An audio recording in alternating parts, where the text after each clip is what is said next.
majeur, c'est le problème d'accompagnement.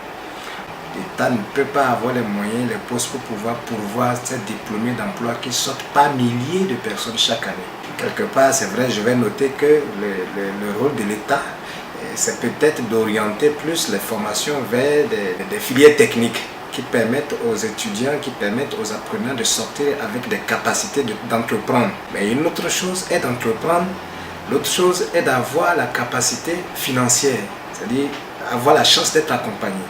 Donc à ce niveau-là, moi je voudrais également donc interpeller que les autorités à divers niveaux, ou alors les structures qui sont censées être des structures appelées à accompagner, puissent prendre la mesure, voilà, de la situation. Parce que qu'est-ce qu'on rencontre sur le terrain? Bon, les initiatives sont là. Les quelques personnes qui se sont lancées sont prêtes à s'investir, c'est-à-dire à donner le meilleur d'eux-mêmes, de se sacrifier. Mais il faut les accompagner en termes de financement, en termes de formation. Voilà, vous avez vos belles idées, vous avez les initiatives, vous êtes prêts à vous sacrifier, vous êtes mis 2 à 3 pour pouvoir mettre en place quelque chose.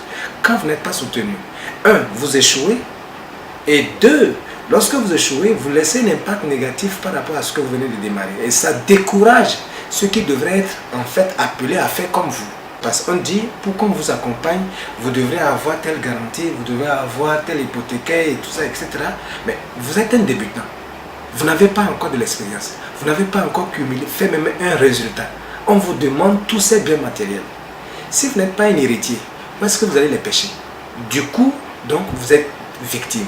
C'est vrai, je ne dis pas non qu'il y a des faux projets, mais comme je le dis, l'accompagnateur a quand même les moyens de pouvoir faire la part des choses.